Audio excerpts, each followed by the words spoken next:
At one time, the world was right. The grass was greener. Kids ran in the streets happy, and Netflix supported one of the best shows on television, Daredevil.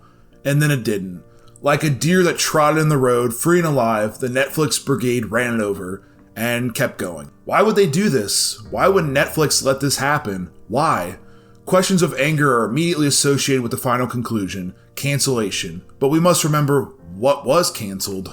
The Marvel character created by Stan Lee could arguably be as popular as Spider-Man at one time. It was only 3 years after the release of Sam Raimi's genre-defining Spider-Man that we got Ben Affleck's Daredevil, a film so bad that it actually pushed Affleck away from doing superhero films, until it didn't.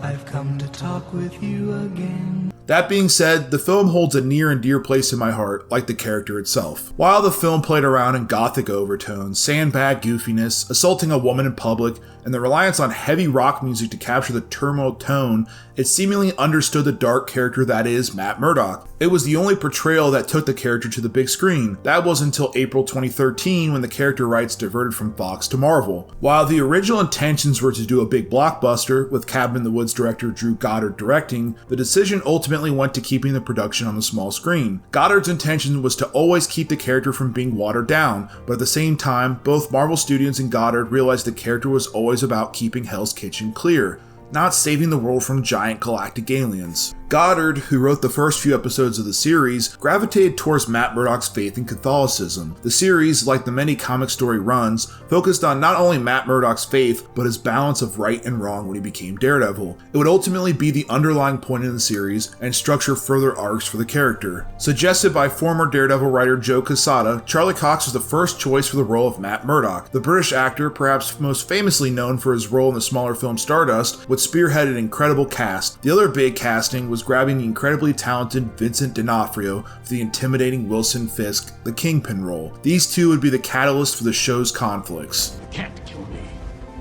You can't even kill yourself. God restored your hearing. Just in time to hear my name chanted by the crowds.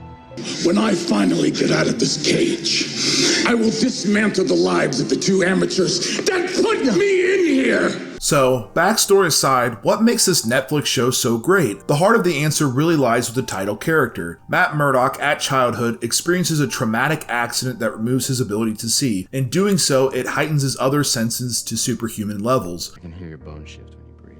All of the fragments form a sort of impressionistic painting. By day, he's a blind lawyer speaking for the little guy, and at night, he protects the streets as Daredevil. Rather than making an early 2000s rock music video like Affleck's, the Netflix series often explores themes of religion, identity, and of course, justice. Murdock struggles with what it means to not only be a regular person, but to be a hero. While he doesn't have superhuman abilities, he is without a doubt a man at his core. He hurts, he feels pain. Hell, sometimes in the series, he almost dies. His lust to continuously do right for the city, even when it comes at losing the balance in his life, and even risking his own life, is simply done to justice. In front of this God,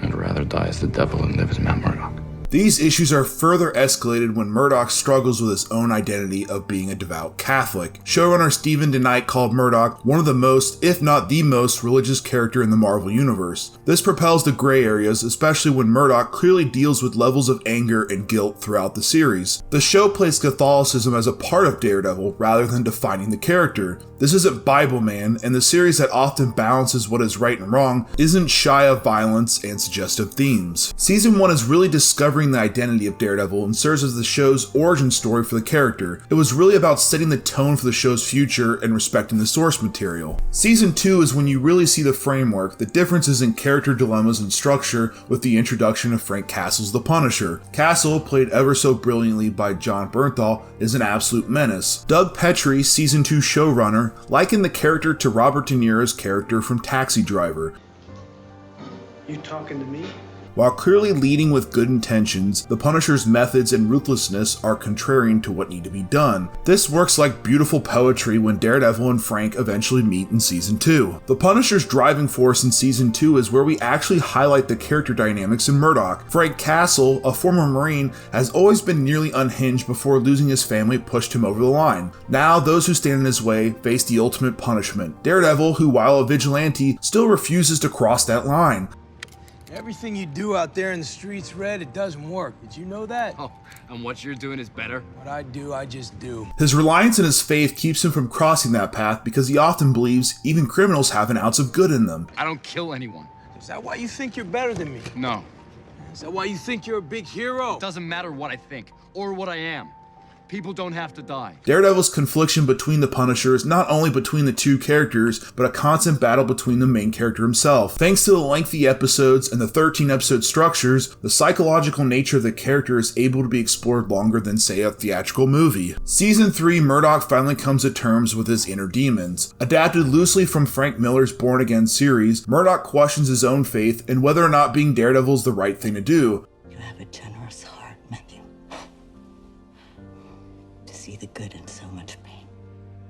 Not always. The character is broken, not only physically, but emotionally. While it's devastating to see a character of such faith question his belief in God, it does set up for a resounding character arc, one that is ultimately satisfying and probably the best season conclusion out of the series. If your intention is to walk into Daredevil expecting an MCU movie, then you're setting yourself up for failure. Like going into Taco Bell and not expecting your evening to be ruined. Step back, I think I'm gonna vomit! Daredevil can be utterly ruthless, not only in violence, but the material and subject matter. However, it does so with love and dedication to the character it clearly cares so much about. That doesn't mean you won't be entertained. It is a comic book television show after all, so you'll get mind-blowing action spectacle that'll rival the best any show has to offer. For instance, the incredibly well done Season 3 action scene in the prison. The 11-minute scene is shot in one cut, something immense for a film, even more impressive for a television series. Using a lot of stunt doubles, camera trickery, etc., the scene was able to be accomplished in 12 hours of shooting. Perhaps even more impressive, Daredevil himself, Charlie Cox, filmed 80% of this, something that adds even more to that tactile feel. Okay, so long-winded explanation aside, how does Daredevil differ itself from other superhero shows, like those found on the CW and now streaming on the DC channel? Hell, even the other Marvel shows. 1. The development of Matt Murdock and understanding of the character is vastly more rich than everything else. The character struggles between finding himself day to day, struggling with his faith, and also being the hero at the end is properly told. While understandably nobody tunes in for the supporting cast, the supporting cast on Daredevil is quite good. CW shows like Arrow that have 20 episode long seasons forces supporting characters to often fall into the I need something to do. All Daredevil's supporting characters, like Foggy, his best friend, or Karen, his love interest, perfectly intertwine into the plot. Sure, it feels the show's sometimes 50-minute episode length, but it usually does so with adherence to the plot. So why cancel it? If anyone gives you a straightforward answer outside of the sources at Disney and Netflix, they'd be lying. The fact of the matter is, Season 3 of Daredevil performed below average for the streaming service. Only 50% of the numbers from Season 2 checked into Season 3. For a show that cost the streaming platform roughly $200 million to create in those 3 seasons, it's hard not to see why the streaming platform stepped away. Netflix has been pushing Marvel TV to lower their production costs and lower their episode production amount. Unfortunately, Marvel TV refused. Despite a 4th season being pitched, the show was ultimately canceled. One of the best television shows on, and perhaps the best portrayal of a superhero on television, would be left up in the air. Disney will be releasing their streaming platform Disney Plus, which will be home to over 500 movies and 7,000 episodes of television. Oh, that's a lot of damage! Unfortunately, none of these will be Daredevil, as Netflix holds the rights to the show for another 2 years, so it's possible a show with a huge following, critical and commercial acclaim won't ever see the light of day again. It's also possible that with Disney's content leaning towards a more open, family-friendly base, they wouldn't take something on with compound fractures and heads exploding.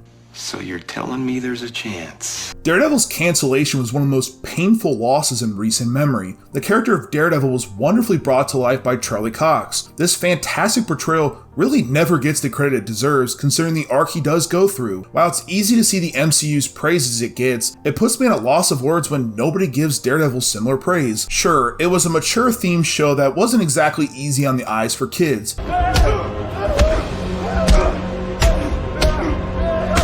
However, it was still an entertaining superhero show with fantastic performances, great writing, and the best action scenes on television. Many, like myself, can be mad, but at the end of the day, I'm happy for the 3 groundbreaking seasons of television we did get. As Daredevil said, justice is served.